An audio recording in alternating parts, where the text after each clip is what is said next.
السلام عليكم ورحمة الله وبركاته. إن الحمد لله نحمده ونستعينه ونستغفره ونعوذ بالله من شرور أنفسنا ومن سيئات أعمالنا. من يهده الله فلا مضل له ومن يضلل فلا هادي له. وأشهد أن لا إله إلا الله وحده لا شريك له وأشهد أن محمدا عبده ورسوله أما بعد. அன்பிற்குரிய சகோதரர்களே, ஒவ்வொரு புதன்கிழமை தோறும் சிலோன் தௌஹீத் ஜமாத் சார்பாக நடைபெறுகின்ற சிடிஜேயின் உங்கள் கேள்வி நேரம் நிகழ்ச்சியூடாக இந்த வாரமும் உங்களை சந்திப்பதிலே நாம் மகிழ்ச்சி அடைகிறோம். இந்த நிகழ்ச்சியை பொறுத்தவரையில் மார்க்க ரீதியான உங்களுடைய சந்தேகங்களுக்கு விடையளிக்கக்கூடியதாக நம் ஜமாத் சார்பாக நாம் தொடர்ச்சியாக நடத்தி வருகிறோம். 22வது வாரமாக இந்த வாரத்திலே நீங்கள் கேட்டிருக்கக்கூடிய கேள்விகளுக்கு பதிலளிப்பதற்கு முன்பதாக ஒரு அறிவிப்பை செய்து கொள்ளலாம் என நினைக்கின்றேன். என்ன அறிவிப்பு என்று சொன்னால், உங்கள் அனைவருக்கும் தெரியும், அல் குர்ஆனுக்கு முரண்படுகின்ற செய்திகள் தொடர்பாக சகோதரர் முஃபாரிஸ் ரஷாதியுடன் ஒரு கருத்து பரிமாற்றம் நடைபெற்று கொண்டிருப்பதை நீங்கள் அறிவீர்கள். அல் குர்ஆனுக்கு முரண்படும் செய்திகள் சம்பந்தமாக அறிஞர் பிஜே அவர்கள் முன்வைக்கின்ற மார்க்க ரீதியான கருத்துக்களை பல ஆண்டு காலமாக நாமும் பிரச்சாரம் செய்து வருகிறோம். ஒரு அறிவிப்பாளர் வரிசையிலே நம்பகமான செய்தி அல் குர்ஆனுடைய அடிப்படையான கருத்துக்களுக்கு மாற்றமாக இருந்தால் அதை நாங்கள் நிறுத்தி வைக்க வேண்டும். அந்த செய்தியின் அறிவிப்பாளர் வரிசை நம்பகமானதாக இருந்தாலும் கருத்து அல் குர்ஆனுடன் முரண்படுவதனால் வஹீயுடன் வஹீ முரண்படக்கூடாது, அப்படி முரண்பட்டால் அது வஹீ கிடையாது என்ற அடிப்படையில் அத்தகைய நம்பகமான அறிவிப்பாளர் வரிசையில் வந்தாலும் கருத்து ரீதியான பிரச்சனை குளறுபடிகள் இருப்பதனால ஒரு சில செய்திகளை நாங்கள் நிறுத்தி வைக்க வேண்டும் என்ற ஒரு நிலைப்பாட்டை நாம் அறிவித்து அதிலே மிக உறுதியான நிலையில் பிரச்சாரம் செய்து வருகிறோம். இந்த நிலைப்பாட்டுக்கு எதிராக பலரும் பலவிதமான விமர்சனங்களை அவ்வப்போது செய்து வருவார்கள். அவர்கள் விமர்சனம் செய்கின்ற ஒவ்வொரு சந்தர்ப்பத்திலும் அவர்களுடைய விமர்சனங்களுக்கான பதில்களை குர்ஆன் ஹதீஸிலிருந்து நாம் வெளியிட்டு வருகிறோம். அது மாத்திரமல்லாமல் தனிப்பட்ட முறையில் ஒவ்வொருவரும் ஒருதலை பட்சமாக தங்களை சார்ந்தவர்களுக்கு முன்னால் கருத்து பரிமாற்றங்களை செய்து கொண்டிருப்பதற்கு பதிலாக நேரடியாக மாற்று கருத்துள்ளவர்களுடன் ஒரு விவாத களத்திலே அதை சந்தித்து பேசினால்தான் பொதுமக்களுக்கு இந்த விஷயத்திலே ஒரு தெளிவான நிலைப்பாட்டை புரிந்து கொள்ளலாம் என்பதற்காக வேண்டி பலரையும் நாம் விவாதத்திற்கும் அழைத்திருக்கிறோம். யாரும் அப்படி விவாத சவால்களை எதிர்கொண்டு விவாத சவால்களை ஏற்றுக்கொண்டு நம்முடன் விவாதத்திற்கு வருவதாக தெரிவதில்லை. அந்த வரிசையிலே சகோதரர் முஃபாரிஸ் ரஷாதியும் அல் குர்ஆனுக்கு முரண்படுகின்ற செய்திகள் சம்பந்தமாக பல விமர்சனங்களை முகநூல் வழியாக முன்வைத்து வந்தார். அவர் என்னென்ன வாதங்களை எல்லாம் முன்வைத்தாரோ அவற்றுக்கு குர்ஆன் சுன்னா அடிப்படையிலே நாம் பதிலளித்து விட்டு மற்றவர்களை விவாதத்திற்கு அழைப்பதை போன்று இவரையும் நாம் விவாதத்திற்கு அழைத்திருந்தோம். பல மாதங்கள் கடந்து மீண்டும் முகநூலிலே வந்து இதே தலைப்பை எடுத்துக்கொண்டு விவாத அழைப்பை ஏற்றுக்கொண்டு அதற்கு பதில் சொல்வாரா என்று பார்த்தால் அதற்கு மாற்றமாக சிலோன் தௌஹீத் ஜமாத்துடனோ அப்துல் ராசிக் ஆகிய என்னுடனோ விவாதத்திற்கு வர முடியாது என்று பல நொண்டி காரணங்களை சொல்லி விவாத அழைப்பை ஏற்காமல் மறுத்துவிட்டார். அவர் விவாத அழைப்பை ஏற்காமல் இருப்பதற்கு என்னென்ன காரணங்களை முன்வைத்தாரோ அது மார்க்க அடிப்படையிலே சரியான காரணங்கள் இல்லை. அவர் சொல்லக்கூடிய விதத்தில் மார்க்கம் இந்த காரணங்கள் இருந்தால்தான் ஒருவர் விவாதத்திற்கு இன்னொருவரை அழைக்கலாம் என்று இல்லாததனால விவாதம் செய்வதற்கு தகுதி அவசியமா என்ற ஒரு தலைப்பில் இந்த விஷயங்களை நாங்கள் வேண்டுமென்றால் விவாதம் செய்து கொள்வோம் என்று இன்னொரு இரண்டாவது ஒரு விவாத அழைப்பை அவருக்கு விட்டிருந்தோம். விவாதம் செய்வதற்கு ஒரு சில தகுதிகள் இருந்தால் மாத்திரம்தான் விவாதம் செய்யலாம் என்று முஃபாரிஸ் ரஷாதி சொன்ன அந்த விளக்கம் மார்க்கத்துக்கு முரணானது. எனவே அது மார்க்க ரீதியாக தவறான கருத்து என்பதை நேரடியாக அவருடன் உட்கார்ந்து விவாதம் செய்வதற்கு தயார் என்று ஒரு புதிய விவாத அழைப்பு சவாலாக விட்டிருந்தோம். இந்த விவாதத்திற்காக வேண்டி சிலோன் தௌஹீத் ஜமாத்தின் தலைமையகத்திலே அக்டோபர் மாதம் 29ஆம் தேதி புதன்கிழமை காலை 10 மணிக்கு ஒரு விவாத ஒப்பந்தத்தை வைத்துக் கொள்ளலாம் என்று அவருக்கு திகதியையும் நாம் குறிப்பிட்டிருந்தோம். திகதியை குறிப்பிட்ட நேரத்தில் இந்த திகதியிலே ஏதாவது மாற்றம் இருந்தால், இடத்தில் மாற்றம் இருந்தால், நேரத்தில் மாற்றம் இருந்தால் அதை முன்கூட்டியே அறிவித்தால் இருதரப்புக்கும் வசதியான விதத்திலே அதை அமைத்துக் கொள்ளலாம் என்பதையும் சேர்த்துதான் அறிவித்திருந்தோம். ஆனால் அவர் அந்த இரண்டாவது விவாத அழைப்பையும் மறுத்துவிட்டார். நாம் ஒப்பந்தத்திற்காக வருவாரோ என்று காத்திருந்தோம். ஆனால் அவர் முதல் விவாத அழைப்பை ஏற்கவும் இல்லை, இரண்டாவது விவாத அழைப்பை ஏற்கவும் இல்லை.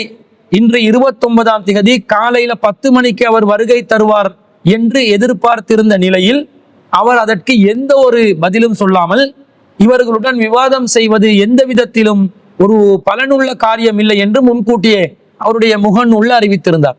நாம் இவருடைய விஷயத்துல என்ன அறிவிச்சிருந்தோம் என்று சொன்னா, இவர் விவாத ஒப்பந்தத்திற்கு குறித்த திகதியில் வரவில்லை என்று சொன்னால் இவரும் ஏனைய சலப்புகளை போன்று அசத்தியவாதி, தன்னுடைய கொள்கையிலே உறுதி இல்லாத ஒரு நிலையில் இருக்கிறார், புறமுதுகு காட்டி ஓடக்கூடியவர், வாய் சவடால் விடக்கூடியவர், தைரியம் இல்லாதவர், திராணி இல்லாதவர் என்பதை அவர் நிரூபித்து விட்டார் என்பதை நாங்கள் ஏற்கனவே அறிவித்திருந்தோம். சொன்னதை போன்று விவாத ஒப்பந்தத்திற்கு வராமல் தான் ஒரு திராணி இல்லாத, தைரியம் இல்லாத ஒரு கோழையாக இருக்கிறார், தான் கொண்ட சத்தியத்தை நிலைநிறுத்துவதற்கு சக்தி இல்லாத ஒருவராக, ஒரு அசத்தியவாதியாக, ஒரு வழிகேடராக இருக்கிறார் என்பதை அவர் நிரூபணம் செய்துவிட்டார். அதே நேரத்தில் அவர் அப்படி விவாத ஒப்பந்தத்திற்கு வரவில்லை என்றால் அடுத்த நாள், அதாவது அக்டோபர் மாதம் 30ஆம் தேதி அவர் என்னென்ன விஷயங்கள் எல்லாம் நம்மளை விமர்சித்தாரோ, நாம் கொண்ட இந்த சத்திய கொள்கைக்கு எதிராக, இந்த ஏகத்துவ தூய்மையான தௌஹீதுக்கு எதிராக என்னென்ன விமர்சனங்களை எல்லாம் முன்வைத்தாரோ அந்த ஒவ்வொன்றுக்கும் நாம் அக்குவேராக ஆணிவேராக பதிலளிப்போம் என்று நாம் அறிவித்திருந்தோம்.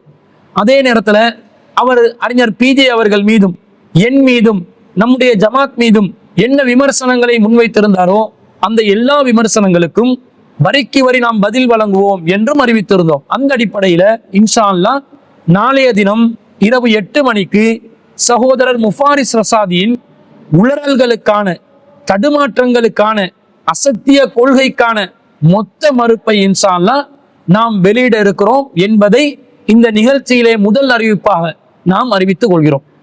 இப்ப நாங்கள் நம்முடைய கேள்வி பதில் நிகழ்ச்சிக்கு செல்வோம். ஒரு சகோதரர் கேள்வி ஒன்றை கேட்டிருக்கிறார். என்ன கேள்வி என்றா, குளிப்பு கடமையான நிலையில் தடுமல், இருமல் மற்றும் சளி போன்ற காரணங்களினால் உழு செய்து கொண்டு தொழலாமா என்று கேட்டிருக்கிறார். அதாவது குளிப்பு கடமையான ஒரு நிலை ஏற்பட்டால், ஒரு நோய் காரணமாக சளி, தடுமல், இருமல் அல்லது அந்த குளித்து விட்டால் தனக்கு நோய் அதிகரித்து விடும் என்ற ஒரு ஆபத்தான ஒரு நிலை இருந்தால் அதற்கு பகரமாக உழு செய்து கொண்டு தொழலாமா என்று கேட்கிறார். இந்த உழு செய்து கொண்டு தொழலாம் என்பதற்கு மார்க்கத்தில் எந்த ஒரு ஆதாரமும் இல்லை. குளிப்பு கடமை என்று சொன்னால் நாங்கள் குளித்து விட்டு தான் தொழ வேண்டும். உழு கடமையாகிற இடத்துல உழு செய்து விட்டு தான் நாங்கள் தொழ வேண்டும். அப்ப குளிப்பு கடமையான நிலைக்கு பரிகாரமாக மார்க்கம் உழுவை சொல்லி இருந்தால் தான் உழுவை செய்து கொள்ள வேண்டும்.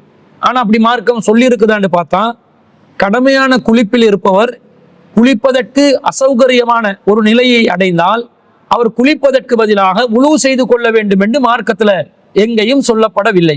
அதற்கு மாற்றமாக குளிப்பு கடமையான ஒருவர் குளிப்பதற்கு பதிலாக பரிகாரமாக, மாற்று வழியாக தயமும் செய்து கொள்ளலாம் என்று அல்லாஹ் திருக்குர்ஆன்ல 4வது அத்தியாயத்துல 43வது வசனத்துல சொல்கிறான். எப்படி சொல்கிறான்?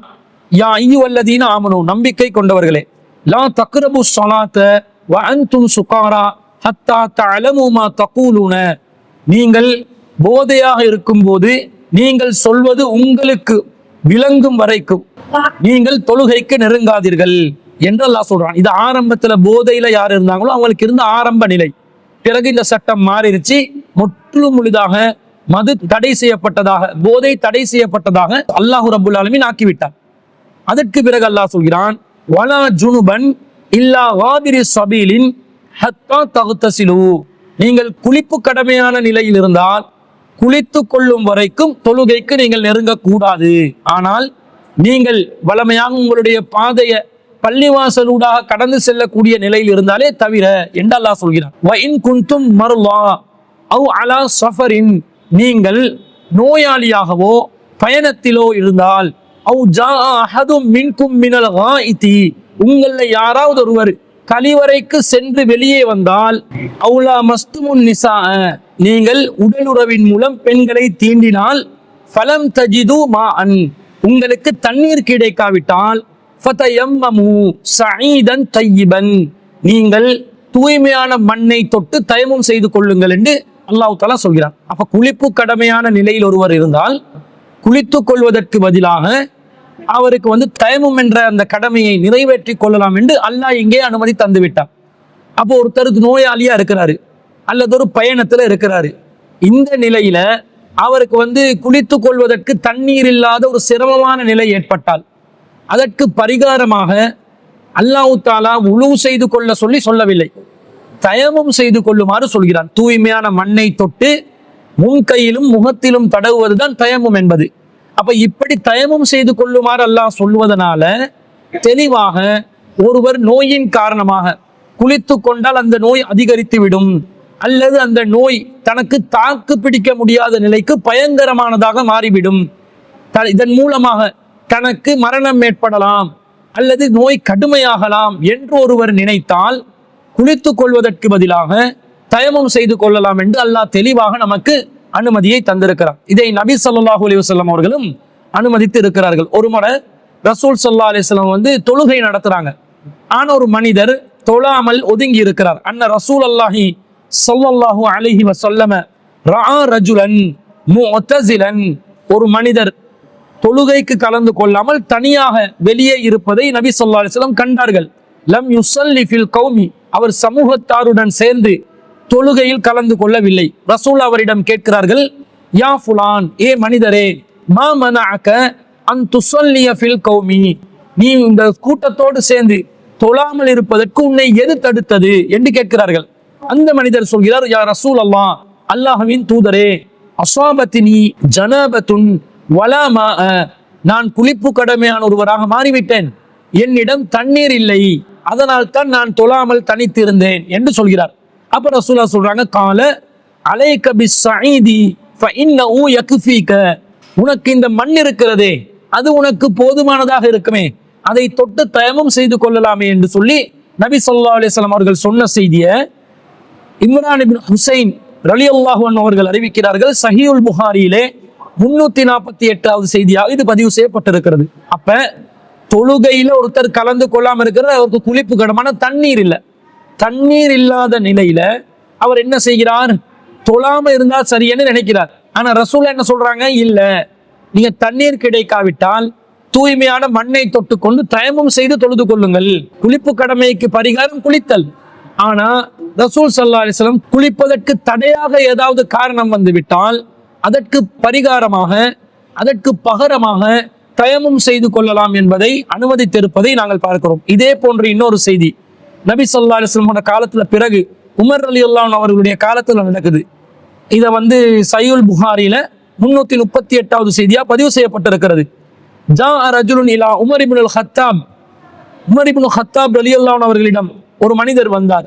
ஃபகால, அவர் சொன்னார், இன்னி அஜ்னப்து ஃபலம் உஸிபில் மா, நான் குளிப்பு கடமையானவனாக இருக்கிறேன், எனக்கு தண்ணீர் இல்லை, நான் என்ன செய்ய வேண்டும் என்று கேட்ட நேரத்துல ஃபகால அம்மார் இப்னு யாசிரின் லி உமர் இப்னுல் ஹத்தாப், அம்மார் இப்னு யாசிர் ரலியல்லாஹு அன்ஹு அவர்கள் உமர் இப்னு ஹத்தாப் ரலியல்லாஹு அன்ஹுக்கு சொன்னாங்க, அமா தذ்குரு அன்னா குன்னா ஃபீ சஃபரின், உமர் அவர்களே, உங்களுக்கு நினைவில்லையா, நாங்கள் ஒரு பயணத்திலே இருந்தோம், அனவ அன்த, நானும் நீங்களும் இருந்தோம், ஃபஅம்மா அன்த ஃபலம் துஸல்லி, குளிப்பு கடமையான நிலை வந்துச்சு, ஆனா நீங்க என்ன செஞ்சீங்க, தொழாமல் இருந்தீர்கள். வ அம்மா அன ஃபதமஅத்து ஃபஸல்லைது, ஆனால் நானும் என்ன செய்தேன், மண்ணில் புரண்டு தொழுகையை நிறைவேற்றினேன். ஃபஸகர்து லின்னபி ஸல்லல்லாஹு அலைஹி வஸல்லம், இதை நான் ரசூல் ஸல்லல்லாஹு அலைஹி வஸல்லம் அவர்களிடம் நினைவுபடுத்தினேன், இதை சொன்னேன், இது பற்றி விசாரித்தேன். ஃபகால நபி ஸல்லல்லாஹு அலைஹி வஸல்லம், ரசூலுல்லாஹ் என்ன சொன்னாங்க தெரியுமா, இன்னமா கான யக்ஃபீக பிஹாதா, உங்களுக்கு இது செய்தால் போதும் தானே என்று சொல்லி ஃபவரபன் நபி ஸல்லல்லாஹு அலைஹி வஸல்லம் பிகஃபைஹில் அர்ல, இரண்டு முன் கைகளை மண்ணில் தட்டி வ நஃபஹ ஃபீஹிமா, அந்த ரெண்டு கைகளையும் ஊதிவிட்டு சும்ம மஸஹ பிஹிமா வஜ்ஹு வ கஃபைஹு, பிறகு தன்னுடைய முகத்திலும் தன்னுடைய முன் கைகளிலும் நபி ஸல்லல்லாஹு அலைஹி வஸல்லம் அவர்கள் அதை தடவி கொண்டார்கள், இது போதும் என்று சொன்னார்கள் என்பது உங்களுக்கு நினைவில் இல்லையா என்று கேட்ட செய்தியை நாங்க பார்க்கிறோம். அப்ப ரசூல் ஸல்லல்லாஹு அலைஹி வஸல்லம் எப்படி தயமம் செய்யணும் என்றதும் சொல்லி கொடுக்குறாங்க. குளிப்பு கடமையான நிலையில தண்ணீர் கிடைக்காத நிலை ஏற்பட்டால் நீங்கள் தயமம் செய்து கொள்ளலாம் என்று இந்த செய்தியிலிருந்து விளங்குது. தண்ணீர் கிடைக்காதது மட்டுமில்ல தயமமுக்குரிய காரணம். அல்லாஹ் ரப்புல் ஆலமீன் திருக்குர்ஆன்ல சொல்லும் போது ரெண்டு காரணத்தை சொல்றான். வ இன் குன்தும் மருலா, நீங்கள் நோயாளிகளாக இருந்தால், அவ் அலா சஃபரின், அல்லது பயணத்தில் இருந்தால். பயணத்தில் நாங்க இருக்கும்போது போற இடமெல்லாம் தண்ணீர் கிடைக்கக்கூடிய நிலை அந்த காலத்துல இருக்கல.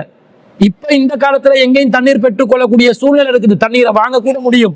அந்த காலத்துல ஒரு பயணத்துல போனா பாலைவனத்துல எத்தனையோ மைல் தூரங்கள் சென்றால் தண்ணீர் எல்லாம் கிடைக்காத சூழ்நிலை, குடிக்கிறதுக்கே தண்ணி இல்லாத ஒரு சூழ்நிலை உருவாகலாம்.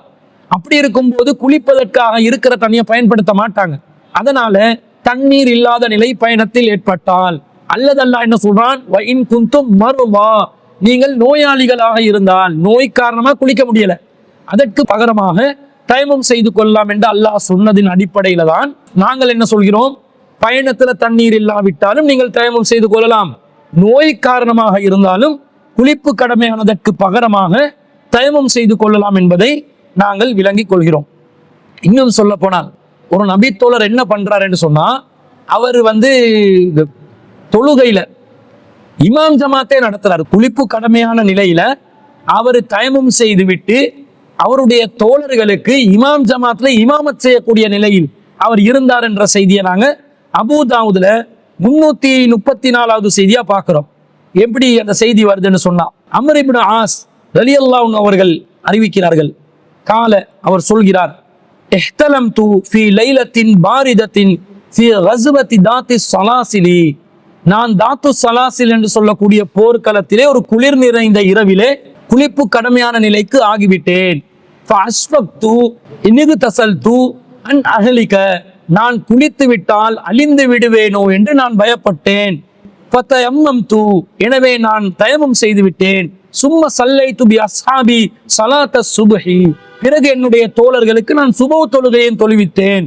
ஃபதுகிர ஸாலிக லின்னபி ஸல்லல்லாஹு அலைஹி வஸல்லம், பிறகு இந்த விஷயம், இந்த சமாச்சாரம் நபிகள் நாயகம் ஸல்லல்லாஹு அலைஹி வஸல்லம் அவர்களுக்கு எத்தி வைக்கப்பட்டது. அப்ப ரசூலுல்லாஹ் கேட்கிறாங்க, யா அம்ர் அவர்களே, ஸல்லைத பி அஸ்ஹாபிக வ அன்த ஜுனுபுன், நீங்கள் உங்களுடைய தோழர்களுக்கு நீங்கள் குளிப்பு கடமையான நிலையில் இருந்து தோழர்களுக்கு தொழுவித்தீர்களா என்று கேட்டார்கள். ஃபகுல்து, நான் சொன்னேன், யா ரசூலல்லாஹ், அல்லாஹ்வின் தூதரே, ஸக்கர்து கௌலல்லாஹி தஆலா, அல்லாஹ் தஆலா குர்ஆன்ல என்ன சொல்கிறான், வலா தக்துலு அன்ஃபுஸகும் இன்னல்லாஹ கான பிக்கும் ரஹீமா, உங்களை நீங்களே அழித்துக் கொள்ளாதீர்கள், அல்லாஹ் உங்கள் மீது கருணை உள்ளவனாக இருக்கிறான் என்று அல்லாஹ் சொல்கிறானா இல்லையா? அதனால ஃபதயம்மம்து, நான் தயமம் செய்தேன். ஃபவஹிக ரசூலுல்லாஹி ஸல்லல்லாஹு அலைஹி வஸல்லம் வலம் யகுல் ஷைஅன், இதை கேட்டு ரசூலுல்லாஹ் சிரித்தார்கள், ஆனால் எனக்கு எதையும் சொல்லவில்லை. அதாவது ரசூலுல்லாஹ் அங்கீகரித்தார்கள் என்று அம்ர் இப்னுல் ஆஸ் ரலியல்லாஹு அன்ஹு அவர்கள் சொல்கிறார்கள். இதிலிருந்து என்ன விளங்குது, குளிப்பு கடமையான நிலையில் ஒருவர் குளித்து கொண்டால் தனக்கு நோய் அதிகரித்து விடும் என்றால், அப்படி ஒரு அச்சம் ஏற்பட்டால், ஒரு சாதாரண இருமல் தும்மல் தடுமல் என்றது இல்லை, கடுமையான ஒரு நோயா இருந்து இந்த நோய் இன்னும் கூடிரும், அல்லது சளி வருத்தமாவே இருக்குது, சில பேர் தொடர்ச்சியாக பீனஸ் நோயால் பாதிக்கப்படுவார்கள், அவர்களுக்கு இந்த விடிய காலை நேரத்துல குளிப்பது என்பது அவர்களுடைய உடல்நிலைக்கு அது கேடு விளைவிப்பதாக அமையலாம். இந்த மாதிரி சூழ்நிலையில் இருந்தாலோ, அல்லது குளிப்பதனால் ஒருத்தருக்கு ஆஸ்மா நோய் வந்துடும், அது அதிகரித்து விடும், மூச்சு திணறல் ஏற்பட்டு விடும், அந்த மாதிரி பயங்கரமான ஒரு சூழ்நிலை ஏற்பட்டால், குளிப்பதற்கு முடியாத ஒரு சூழ்நிலையாக இருந்தால் அதற்கு பதிலாக தயமம் செய்து கொள்ளலாம் என்பதை இஸ்லாமிய மார்க்கம் நமக்கு அங்கீகரித்திருக்கிறது. இந்த சலுகையை மனசாட்சியின் அடிப்படையில் சரியான முறையில் பயன்படுத்தி கொள்ளலாம். அப்படி குளிப்பு கடமையான நிலையில தயமம் செய்யக்கூடிய நிலைக்கு வந்தால் நாங்க தொழுவது மட்டுமில்ல, பிறருக்கும் தொழுவிக்கலாம் என்பதும் நபிகள் நாயகம் ஸல்லல்லாஹு அலைஹி வஸல்லம் அவர்கள் அனுமதித்திருப்பதிலிருந்து நாங்கள் அறிந்து கொள்கிறோம். எனவே அந்த சகோதரர் ஒரு சாதாரண தடுமலாக இருமலாக பார்க்காமல், தாங்கி பிடிக்க முடியாது என்ற இந்த செய்தியில கடைசியா சொன்ன அபூதாவுதுல வரக்கூடிய செய்தியில அந்த நபி தோழர் என்ன சொல்கிறார், வலா தக்துலு அன்ஃபுஸகும், உங்களை நீங்கள் கொலை செய்து விடாதீர்கள், நான் அப்படி குளிச்சுட்டேன்டா என்னைய நான் கொலை செய்யற அளவுக்கு ஒரு பாவமா அது மாறிடும், அது தற்கொலையா போயிடுமோ, என்ற உயிருக்கு ஆபத்தா வந்துருமோ என்ற நிலையில தான் நான் இப்படி செஞ்சேன் என்று தான் ரசூல் அங்கீகரிக்கிறாங்க. அந்த மாதிரி கடும் சிரமமான ஒரு சூழ்நிலையாக இருந்தால் அவர் குளிப்பதற்கு பதிலாக தயமம் செய்து கொண்டு தாராளமாக கடமையான தொழுகையை நிறைவேற்றலாம் என்பதை அல்லாஹு ரப்புல் ஆலமீனும் அல்லாஹ்வின் தூதர் ஸல்லல்லாஹு அலைஹி வஸல்லம் அவர்கள் அனுமதித்திருப்பதிலிருந்தும் நாங்கள் விளங்கிக் கொள்கிறோம். எனவே அதை பார்த்து சூழ்நிலைகளுக்கு ஏற்ற மாதிரி மனசாட்சி அடிப்படையில அந்த விஷயங்களை தீர்மானித்துக் கொண்டு செய்து கொள்ள வேண்டும். இன்னொரு சகோதரர் MAM உசைன் என்ற சகோதரர் ஒரு கேள்வியை கேட்கிறார். என்ன கேட்கிறாருண்டா, தொழும் போது மிஸ்வாக் செய்வது நபி வழியா எப்படி மிஸ்வாக் செய்ய வேண்டும் என்று கேட்கிறார். அதாவது ஒரு தொழுகிற நேரத்துல அவர் என்ன கேட்கிறாருன்னா, தொழுகின்ற நேரத்தில் மிஸ்வாக் செய்யணுமா, அது சுன்னத்தா என்று கேட்கிறார். ஏண்டா சில பேர் என்ன செய்யறாங்கடா, பள்ளி வாசல்கள்ல இகாமத் சொன்ன உடனே சப்புல வந்து நின்று கொண்டு மிஸ்வாக் குச்சியை எடுத்து பல்ல தொலைக்கிட்டு அந்த எச்ச விழுங்கிட்டு மிஸ்வாக் குச்சி எடுத்து பைக்குள்ள போட்டுக்கொள்றாங்க. இந்த மாதிரி ஒரு நடைமுறை நாம் சமூகத்தில் பார்க்கிறோம். இதற்கு மார்க்கத்தில் அனுமதி இருக்குதா, இப்படி செய்யலாமா என்றதுதான் கேட்கிறார். அப்படி தொழும் போது மிஸ்வாக் செய்ய சொல்லி இஸ்லாம் மார்க்கத்துல சொல்லி இருக்குதா என்றுதான் கேட்கிறாரு. பொதுவாக மிஸ்வாக் செய்வது என்பது, சிவாக் செய்வது என்பது, பல் துலக்குதல் என்பது நபி வழியில் உள்ள ஒரு விஷயம்தான். பொதுவா நாங்க பல் துலக்க வேண்டும். ரசூல் ஸல்லல்லாஹு அலைஹி வஸல்லம் அவர்கள் அதிகமாக பல் துலக்குவதை நமக்கு வலியுறுத்தி இருக்கிறார்கள். ரசூல் ஸல்லல்லாஹு அலைஹி வஸல்லம் அவர்கள் வீட்டுக்கு சென்றால் பல் துலக்குவார்கள், உலு செய்வதற்கு முன்பதாக பல் துலக்குவார்கள். இப்படி பல சந்தர்ப்பங்கள்ல பல் துலக்குவதை இந்த இஸ்லாமிய மார்க்கத்தில் ரொம்ப வலியுறுத்தப்பட்டு இருக்கிறது. அது எதை வைத்து பல் துலக்க வேண்டும் என்றது கருத்து வேறுபாடு இருக்குது. சில பேர் ஒரு விதமான குச்சியை வச்சுதான் பல்ல துலக்கணும், பல் துலக்குவதற்காக ஒரு குறிப்பிட்ட மரத்துல குச்சியை பயன்படுத்தி துலக்கினால்தான் நபி வழியில் அமையும் என்று சொல்கிறார்கள். அப்படி ஒரு குச்சியை வச்சுதான் பயன்படுத்தணும் என்றது இல்லை. ரசூல் ஸல்லல்லாஹு அலைஹி வஸல்லம் அவர்களுடைய காலத்துல சமூகத்துல எது பல் துலக்குவதற்கு கருவியாக பயன்படுத்தினார்களோ அதை வைத்து அவர்கள் பல் துலக்கினார்கள். ஆனா நாங்க இப்போவும் அந்த காலத்துல இருக்கிற மாதிரி ஒரு குச்சியை வச்சுதான் அதை பல் துலக்கணும் என்றெல்லாம் அதன் மூலம் முடிவெடுக்க முடியாது. பல் துலக்குவதற்காக பயன்படுத்துகின்ற உபகரணத்துக்கு பேரு மிஸ்வாக் என்பது. எனவே மிஸ்வாக் என்பதை நாங்கள் இந்த நவீன காலத்துல ஒரு டூத் பிரஷ் ஊடாக மிஸ்வாக் செய்து கொள்ளலாம், அதுக்கு டூத் பேஸ்டும் சேர்த்து பயன்படுத்தி கொள்ள வேண்டும். அல்லது ஏதோ ஒரு விதத்துல பல் துலக்குவதற்கு ஒரு கருவியை பயன்படுத்தி பல் துலக்கினால் இந்த மிஸ்வாக் செய்த சிவாக்கு செய்த அந்த நபி வழியை நாங்கள் அடைந்து கொள்கிறோம். ஆனா இப்ப கேள்வி என்னன்னு சொன்னா, இந்த பல் துலக்குவது ஒவ்வொரு தொழுகையில சஃபுல நின்று கொண்டு செய்யணுமா என்ற மாதிரி கேட்கிறாங்க. ஏன் இப்படி கேட்கிறாங்கன்னா, இந்த மாதிரி ஒரு கருத்துல ஒரு ஹதீஸ் வருது. எப்படி வருதுன்னா, ரசூல் ஸல்லல்லாஹு அலைஹி வஸல்லம் அவர்கள் சொன்னதாக அபூ ஹுரைரா ரலியல்லாஹு அன்ஹு அவர்கள் அறிவிக்கிறார்கள். லௌலா அன் அஷுக்க அலா உம்மதி, என்னுடைய சமூகத்திற்கு சிரமம் தந்ததாக இல்லை என்று சொன்னால், அவ் அலன் நாசி, அல்லது மனிதர்களுக்கு நான் சிரமத்தை ஏற்படுத்துகிறேன் என்ற அச்சம் மாத்திரம் இல்லாவிட்டால், லா அமர்துஹும் பிஸ் சிவாக்கி, ஒவ்வொருத்தருக்கும் சிவாக் செய்வதை நான் கட்டாயப்படுத்தி இருப்பேன், கட்டளையிட்டிருப்பேன். மா குல்லி சலாத்தின், ஒவ்வொரு தொழுகையின் போதும் சிவாக் செய்வதை நான் கட்டாயப்படுத்தி இருப்பேன் என்று ரசூல் ஸல்லல்லாஹு அலைஹி வஸல்லம் அவர்கள் சொன்னதாக ஒரு செய்தி புகாரியில 887வது செய்தியாக பதிவு செய்யப்பட்டிருக்கிறது. அப்ப இந்த செய்தியில என்ன வருது, என் சமூகத்திற்கு சிரமத்தை ஏற்படுத்துவது என்ற அச்சம் மட்டும் இல்லாவிட்டால் நான் மிஸ்வாக் செய்வதை ஒவ்வொரு தொழுகையிலும் கட்டளையிட்டு இருப்பேன் என்று ரசூலா சொல்றதை வச்சு நாங்க தொழுகையில சஃப்புல நின்று கொண்டு மிஸ்வாக் செய்ய வேண்டும் என்று சிலர் புரிந்து கொண்டு விட்டார்கள். அப்படி தொழுகையில சஃப்புல வந்து மிஸ்வாக் செய்யணும் என்றா, மிஸ்வாக் என்றது ஒரு ஃபார்மாலிட்டிக்கு செய்யறதா இல்ல, நல்ல பல்ல துலக்கினா பல்லுல இருக்கிற அழுக்குகளை அப்படியே வாயை கொப்பளிச்சு அதை வெளியே எடுக்கணுமா இல்லையா, அந்த பல் துலக்கும் போது சுரக்கக்கூடிய எச்சில்களை வெளியில் துப்ப வேண்டுமா இல்லையா. அப்ப தொழுகையில சிவாக் செய்யும் சொல்லி ரசூலா சொல்லி இருக்கிறாங்கன்றத நேரடியா அப்படியே புரிஞ்சு கொள்றதா? அப்படி நேரடியா புரிஞ்சு கொண்டா இஸ்லாம் தூய்மையை வலியுறுத்திய ஒரு மார்க்கமாக இருக்கும் போது இந்த வழிகாட்டல் தூய்மைக்கு எதிரானதாக மாறிவிடும் என்பதை கூட சிந்திக்காமல் சஃப்ல வந்து நின்று கொண்டு பல்ல துலக்கிட்டு, நீங்க பல்லுல இருந்த அழுக்குகளை தானே துலக்குறீங்க, அந்த எடுத்து அப்படியே எச்சா விழுங்கினா சரி வருமா, மீண்டும் அசுத்தமாகுதா இல்லையா, வாய்க்குள்ள மீண்டும் அது போகுதா இல்லையா, உங்க உடம்புக்குள்ள வந்து அந்த அழுக்குகள் சேருதா இல்லையா, இப்படி மார்க்கம் சொல்லுமா. துஹூரு நிஸ்ஃபுல் ஈமான், தூய்மை என்பது ஈமான்ல ஒரு பகுதி என்னாங்க ரசூல் ஸல்லல்லாஹு அலைஹி வஸல்லம், ஈமான்ல பாதி என்னாங்க. அப்ப ஈமான்ல பாதியா இருக்கக்கூடிய தூய்மைக்கு எதிரான ஒரு வழிகாட்டலை நபி ஸல்லல்லாஹு அலைஹி வஸல்லம் அவர்கள் சொல்ல மாட்டார்கள். அப்ப தொழுகையில சஃப்புல நின்று மிஸ்வாக் செய்யணும் என்று இந்த செய்தியை புரிந்து கொள்ளக்கூடாது. அதற்கு மாற்றமாக எப்படி புரிந்து கொள்ள வேண்டும் என்பதற்கு வேறொரு அறிவிப்பு வருது, வேறொரு ரிவாயத்து வருது.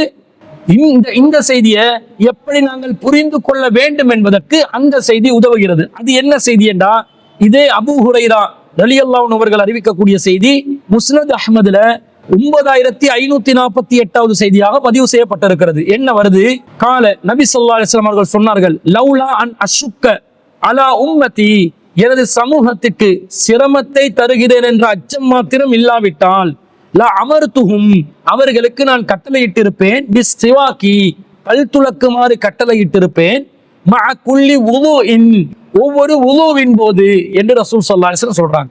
அப்போ ஒவ்வொரு உலுவின் போதுதான் மிஸ்வாக் செய்ய வேண்டும் என்பது இந்த செய்தியிலிருந்து நாங்கள் விளங்கிக் கொள்கிறோம். புகாரியில வரக்கூடிய 887வது செய்தியில என்ன சொல்லப்படுது? மஅகுல்லி ஸலாத்தின், ஒவ்வொரு தொழுகையின் போதும் என்று வருகிறது.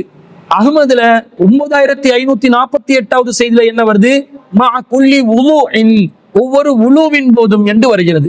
அப்ப இந்த தொழுகையின் போதும் என்பதை எப்படி புரிந்து கொள்ள வேண்டும்? தொழுகைக்கு முன்பதாக செய்கின்ற உலுவின் போது என்று புரிந்து கொள்ள வேண்டும். அப்ப மிஸ்வாக் என்பது சஃப்புல நின்று செய்த ஒரு காரியம் இல்லை. அது சஃப்புக்கு வருவதற்கு முன்பதாக, தொழுகைக்கு வருவதற்கு முன்பதாக உலுவ செய்யணுமா இல்லையா? அந்த உலுவ செய்கின்ற நேரத்தில் உலுக்கு முன்பதாக செய்யக்கூடிய ஒரு பிரத்யேகமான அமலாக பல் துலக்குதல் இருக்கிறது என்பதை தான் அந்த ஹதீஸில் ரசூல் ஸல்லல்லாஹு அலைஹி வஸல்லம் அவங்க சொல்லியிருக்கிறாங்கன்றதை நாங்கள் அஹ்மதுல வரக்கூடிய ஹதீஸை வைத்து புரிந்து கொள்கிறோம். அதுதான் தூய்மைக்கு ஏற்புடைய வழிமுறையாகவும் இருக்கிறது. அதே நேரத்துல உலுவுல ஒரு அம்சமாக பல் துலக்குதல் வருமா என்று கேட்டா, உலுவின் ஒரு அம்சமாக பல் துலக்குதல் வராது. ஏனென்றால் சஹீஹ் முஸ்லிம்ல 1233வது செய்தியில நபி ஸல்லல்லாஹு அலைஹி வஸல்லம் அவங்க சொல்றாங்க, சும்ம ரஜஅ இலல் பைத்தி, ரசூல வீட்டுக்கு போறாங்க, ஃபதஸவ்வக, ரசூல பல் துலக்கினார்கள், வதவல்ல, ரசூல் ஸல்லல்லாஹு அலைஹி வஸல்லம் அவர்கள் வுலூ செய்தார்கள் என்ற ஒரு ஹதீஸ் வருது. ரசூல்லா ஒரு காரியத்தை நிகழ்த்திட்டு வீட்டுக்கு போறாங்க. வீட்டுக்கு போயிட்டு ரசூல்லா பல்ல துலக்கி பிறகு வுலூ செய்தார்கள் என்று வருது. இப்போ பல்ல துலக்கிட்டு தான் ரசூல்லா வுலூ செய்தார்கள் என்றா, பல் துலக்குதல் என்பது உலுவின் ஒரு அம்சமும் இல்லை. உலு என்பது தனி அமல், சிவாக்கி என்பது ஒரு பிரத்யேகமான தனியான அமல். தொழுகைக்கு முன்பு உலு செய்ய வேண்டும், உலுவுக்கு முன்பு சிவாக் செய்ய வேண்டும் என்பதுதான் நபிகள் நாயகம் ஸல்லல்லாஹு அலைஹி வஸல்லம் அவர்கள் காட்டி தந்த ஒழுங்குமுறையாக இருக்கிறது. எனவே ஒருவர் ஒவ்வொரு தொழுகையிலும், ஃபர்லான தொழுகையில உலு செய்வதற்கு முன்பதாக பல்லை துலக்கிவிட்டு உலு செய்துவிட்டு தொழுது கொள்ள வேண்டும் என்ற வழிகாட்டல் தான் இந்த அனைத்து செய்திகளையும் ஒன்றிணைத்து பார்க்கும் போது கிடைக்கக்கூடிய விளக்கமாக இருக்கிறது. எனவே இது எல்லாத்தையும் விட்டுட்டு சஃப்ல வந்து நின்று கொண்டு மிஸ்வா குச்சியால பல்ல துலக்கி அந்த நஜீஸை திரும்ப வாய்க்குள்ள போட்டுக்கொண்டு அந்த பல் துலக்கிற குச்சியை கூட கழுவாம பைக்குள்ள போடுவது என்பது இஸ்லாமிய மார்க்கத்துல கற்றுத்தரப்பட்ட ஒழுக்க நெறிமுறைகளுக்கு எதிராக இருக்கிறது என்பதை நாம் புரிந்து கொள்ள வேண்டும். சகோதரர் ஆஷிக் அவர்கள் கத்தார்ல இருந்து ஒரு கேள்வி கேட்டிருக்கிறார். அவர் என்ன கேட்கிறாருன்னா, உள்ளூரில் சுருக்கி தொழலாமா, அதே நேரத்தில் பயணத்தில் எத்தனை நாட்கள் சுருக்கி தொழலாம் என்று 2 கேள்வி கேட்கிறாரு. அதுல முதலாவது கேள்வியாக உள்ளூரில் சுருக்கி தொழலாமா, அதாவது கஸ்ரு செஞ்சு தொழலாமா என்ற கேள்விக்கு நாங்கள் பதிலை பதிவு செய்து கொள்வோம். அதாவது கஸ்ரு என்று சொன்னால் 4 ரக்காத்துகளை கொண்ட தொழுகைகளை 2 ரக்காத்துகளாக சுருக்குவது தான் கஸ்ர் என்று சொல்லப்படுகிறது. இந்த கஸ்ர் என்பதை எப்ப செய்யணும், எப்படி செய்யணும் என்று மார்க்கத்துல ஒரு வழிகாட்டல் இருக்கிறது. மார்க்கம் எப்படி சொல்லுது?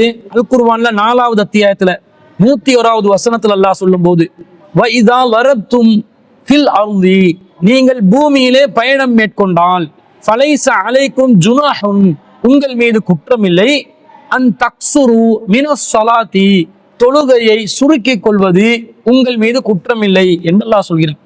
தொழுகையை சுருக்குவது எப்ப குற்றம் இல்லை என்று அல்லாஹ் சொல்கிறான்? நீங்கள் பயணத்தில் இருந்தால். அப்ப பயணம் செய்யும் போதுதான் தொழுகையை சுருக்கிக் கொள்வதற்கு மார்க்கம் அனுமதி தருகிறது. உள்ளூரே இருக்கும் போது சுருக்கி தொழுவதற்கு மார்க்கத்துல எந்த ஒரு அனுமதியும் இல்லை. இப்ப பயணம் என்று சொன்னால் தெளிவான செய்திகள் வருகிறது. ரசூல் ஸல்லல்லாஹு அலைஹி வஸல்லம் அவர்கள் 3 மைல்களோ அல்லது 3 பர்ஸகுகளோ பயணம் மேற்கொண்டால் நபி ஸல்லல்லாஹு அலைஹி வஸல்லம் அவர்கள் தொழுகையை சுருக்கி தொழுவார்கள் என்று வருது. அப்ப ரசூல் ஸல்லல்லாஹு அலைஹி வஸல்லம் அவர்கள் 3 மைல்கள் அல்லது 3 பர்ஸகுகள் என்று வந்தா, 3 பர்ஸக் என்ற அளவை நாங்கள் எடுத்துக்கொள்ளும் போது 3 பர்ஸக் என்பது அன்றைய காலத்துல அரபிகள் பயணத்தின் தொலைவை அழைப்பதற்கு பயன்படுத்திய அளவுகோலின்படி நவீன காலத்துல 25 கிலோமீட்டருக்கு நெருக்கமான ஒரு தூரமாக இருக்கிறது. அப்ப 25 கிலோமீட்டர் தூரம் உள்ள ஒரு பயணமாக இருந்தால் நாங்கள் நம்முடைய ஊர் எல்லையை தாண்டிய பிறகு கஸ்ரு செய்து தொழலாம் என்பதுதான் மார்க்கத்துல நமக்கு கிடைக்கக்கூடிய விளக்கம். நாங்க இப்ப உள்ளூர் எல்லைக்குள்ள, நம்முடைய ஊர் எல்லை என்று எதை வச்சிருக்கிறோமோ அந்த ஊர் எல்லைக்குள்ள கஸ்ரு செய்வதற்கு எந்த ஒரு மார்க்க ஆதாரமும் இல்லை என்பதும், அதை செய்யக்கூடாது என்பதும், பயணத்தின் போதுதான் கஸ்ர் செய்ய வேண்டும் என்பதும், பயணம் என்பதற்கு 3 பர்சக் அதாவது 25 கிலோமீட்டருக்கு நெருக்கமான தூரம் என்பதை பயண முடிவாக இருக்கும் போது நம்முடைய உள்ளூர் எல்லையை தாண்டிய உடனேயே நாம் கஸ்ர் செய்து கொள்ளலாம் என்பதுதான் மார்க்கம் நமக்கு வழிகாட்டக்கூடியதாக இருக்கிறது. அதே நேரத்துல உள்ளூர்ல நமக்கு தரப்பட்டிருக்கக்கூடிய சலுகை என்று சொன்னா ஜம்உ என்று சொல்லக்கூடிய சேர்த்து தொழுகிற அந்த தொழுகைக்கு சலுகை தரப்பட்டிருக்கிறது. பயணத்தின் போதும் கஸ்ரு செய்யலாம், ஜம்உ செய்யலாம். ஆனா உள்ளூரில் இருக்கும் போது கஸ்ரு செய்ய முடியாது, ஜம்உ மாத்திரம் செய்வதற்கு நமக்கு அனுமதி இருக்கிறது. எப்படி செய்தி வருதுண்டா, சஹீஹுல் புகாரியிலே 543வது செய்தியாக அப்துல்லா இப்னு அப்பாஸ் ரலியல்லாஹு அன்ஹு அவங்க அறிவிக்கிறாங்க, அன்னன் நபிய ஸல்லல்லாஹு அலைஹி வஸல்லம் ஸல்லா பில் மதீனதி ஸபஅன் வ தமானியல் லுஹ்ர வல் அஸ்ர. நபிகள் நாயகம் ஸல்லல்லாஹு அலைஹி வஸல்லம் அவர்கள் மதீனாவிலே 8 ரக்காத் லுஹர் அஸ்ரையும் வல் மக்ரிப் வல் இஷா 7 ரக்காத் மக்ரிப் இஷாவையும் சேர்த்து தொழுதார்கள் என்ற செய்தி வருது. அப்ப இந்த அய்யூப் என்ற அறிவிப்பாளர் ஒருத்தர் கேட்கிறார், லஅல்லஹு ஃபீ லைலத்தின் மதீரத்தின், அது மழை பொழிந்த ஒரு இரவில் நடந்ததா, ஒரு நாளில் நடந்ததா என்று கேட்கும் போது அறிவிப்பாளர் சொல்கிறார், கால அசா, ஆம் அப்படியாக இருக்கலாம் என்று சொன்னதாக இந்த செய்தியில வருது. அப்ப உள்ளூரில் இருக்கும் போது நபி ஸல்லல்லாஹு அலைஹி வஸல்லம் அவர்கள் 8 ரக்காத் லுஹர் அஸ்ர் ரெண்டையும் சேர்த்து தொழுகிறாங்க. அதே போன்று 7 ரக்காத் மக்ரிப் இஷா ரெண்டையும் சேர்த்து தொழுந்திருக்கிறாங்க. அப்போ உள்ளூர்ல சில சந்தர்ப்பங்களில் இந்த சலுகையை நாம் பயன்படுத்தி கொள்ளலாம். அதே நேரத்துல சஹீஹ் முஸ்லிம்ல 1267வது செய்தி அப்துல்லா இப்னு அப்பாஸ் ரலியல்லாஹு அன்ஹு அவங்க அறிவிக்கிறாங்க, ஸல்லா ரசூலுல்லாஹி ஸல்லல்லாஹு அலைஹி வஸல்லம், ரசூல் ஸல்லல்லாஹு அலைஹி வஸல்லம் அவர்கள் தொழுதார்கள் அல்-லுஹ்ர வல் அஸ்ர, லுஹர் தொழுகையும் அஸ்ர் தொழுகையும் தொழுதார்கள், ஜமீஅன் ஒன்றாக சேர்த்து தொழுதார்கள், வல் மக்ரிப் வல் இஷா ஜமீஅன், மக்ரிபையும் இஷாவையும் ஒன்றாக சேர்த்து தொழுதார்கள், ஃபீ கைரி ஹௌஃபின், அச்சமான சூழ்நிலை இல்லாத நிலையில், வலா சஃபரின், பயணத்தில் இல்லாத நிலையில் மக்ரிப் இஷாவையும் லுஹர் அஸ்ரையும் ரசூலுல்லாஹி ஸல்லல்லாஹு அலைஹி வஸல்லம் அவர்கள் சேர்த்து தொழுதிருக்கிறார்கள் என்று தெளிவாக இந்த செய்தியில வருது. அப்ப ஆரம்ப புகாரில வந்த செய்தியில மழை பெய்ந்த இரவிலா ரசூல் அப்படி செஞ்சாங்க இருக்கலாம் என்று அறிவிப்பாளர் சொல்கிறார். ஆனா இந்த செய்தியில அச்சமான சூழ்நிலையும் இல்லை, அதே நேரத்துல ஒரு பயணமும் இல்லை.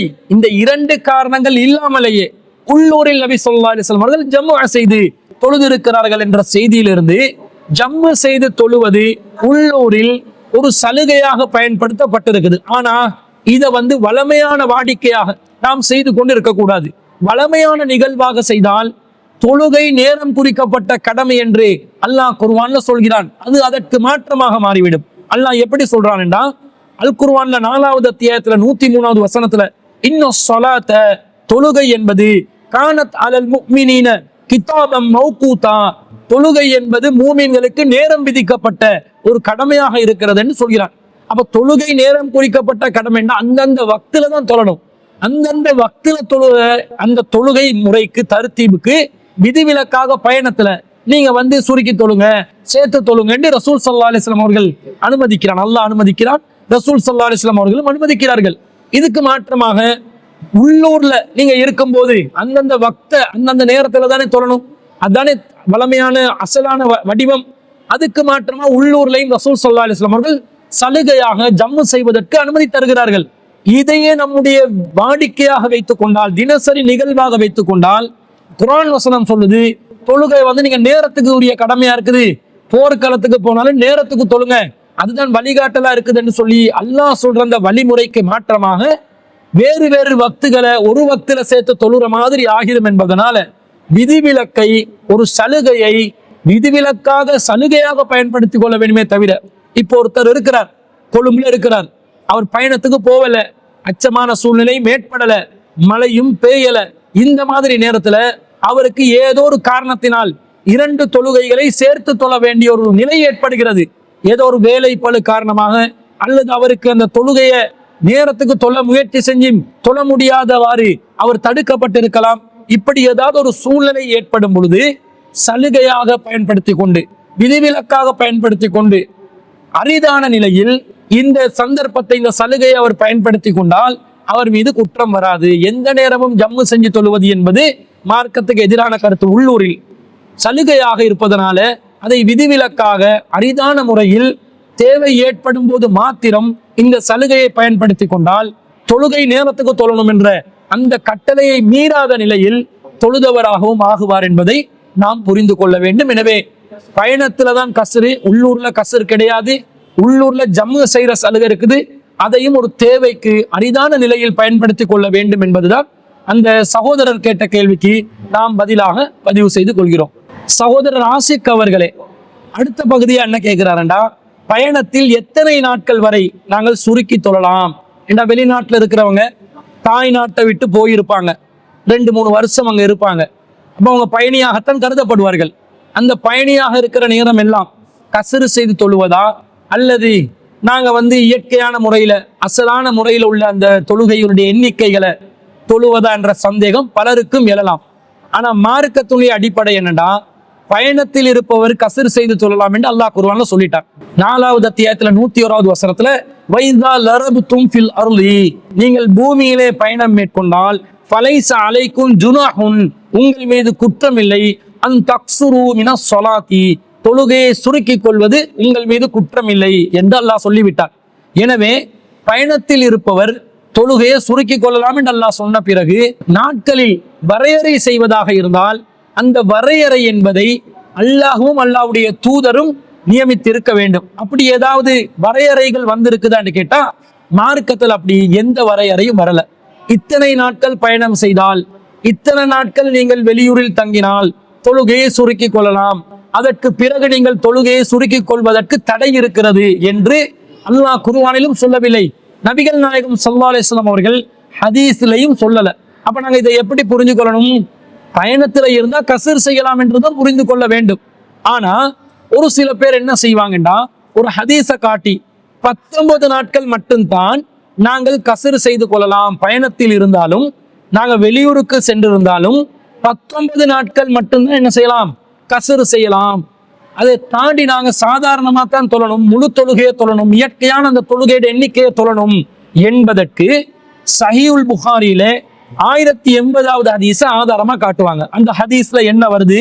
அகாமன் நபியு ஸல்லல்லாஹு அலைஹி வஸல்லம் 19 யக்ஸுரு, நபிகள் நாயகம் ஸல்லல்லாஹு அலைஹி வஸல்லம் அவர்கள் மக்காவிலே 19 நாட்கள் தொழுதார்கள், கஸ்ர் செய்து தொழுதார்கள் என்று ஒரு செய்தி வருது.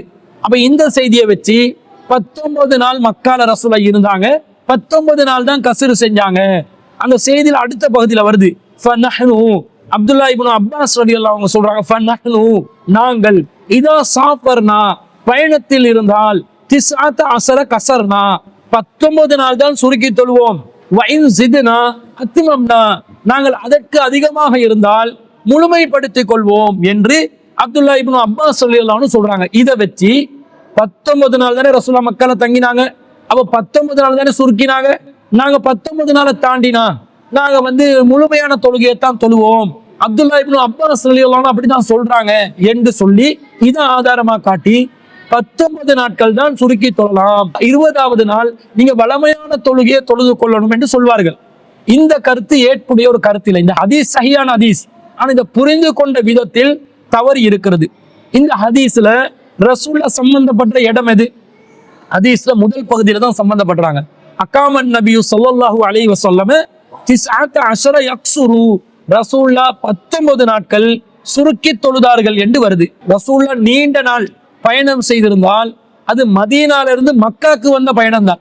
19 நாட்கள் ரசூலுல்லாஹ் மக்கால தங்கினாங்க, 19 நாளும் நபி ஸல்லல்லாஹு அலைஹி வஸல்லம் அவர்கள் கஸ்ர் செய்துதான் தொழுதிருக்கிறார்கள். ரசூலுல்லாஹ் மக்கால தங்கின மொத்த நாட்களுமே கஸ்ர் செய்துதான் தொழுதிருக்கிறார்கள். ரசூலுல்லாஹ் 20 நாள் தங்கியிருந்தா 20 நாள் கஸ்ர் செய்திருப்பார்கள், 30 நாள் தங்கியிருந்தா 30 நாட்கள் கஸ்ர் செய்திருப்பார்கள். இல்ல 19 நாங்க ஒரு எல்லையாக வரையறையாக எடுக்க வேண்டும் என்று இருந்தால் ரசூலுல்லாஹ் என்ன சொல்லியிருப்பாங்க? நான் 19 நாட்கள் தங்கினேன், நீங்களும் எங்க பயணம் போனாலும் 19 நாள் தங்கினால் தான் கஸ்ர் செய்யணும், 20வது நாள்ல நீங்க சாதாரணமா தான் தொழணும் என்று ரசூலுல்லாஹ் உத்தரவு போட்டு இருப்பாங்களா இல்லையா? உத்தரவு போடல. இதுல இருந்து என்ன விளங்குது? ரசூலுல்லாஹ் மக்கால மொத்தமா தங்கின நாட்கள் எத்தனையோ அத்தனை நாட்களிலும் கஸ்ரு செய்திருக்கிறார்கள். அப்ப அத்தனை நாட்களும் கஸ்ரு செய்யலாம் என்பது விளங்குதே தவிர 19க்குள்ள அதை சுருக்கி கொள்ளணும் என்பதற்கு இந்த செய்தியில எந்த ஒரு ஆதாரமும் இல்லை. அப்படி ரசூல்லா சொன்னதாக எந்த ஒரு வார்த்தையும் இல்லை. ரசூல்லா பயணத்துல மொத்தமா தங்கின நாட்களில் ரசூல்லா கஸ்ரு செய்திருக்கிறார்கள் என்பதுதான் விளங்குது. இதே நேரத்துல அடுத்த பகுதியில என்ன வருது? அப்துல்லா இப்னு அப்பாஸ் ரலியல்லாஹு அன்ஹு சொல்றாங்க, நாங்க ஒரு பயணம் போனா 19 நாட்கள் கஸ்ரு செய்வோம், அதற்கு அதிகமாக நாங்கள் தங்கினால் முழுமையா தொழுவோம் என்றாங்க.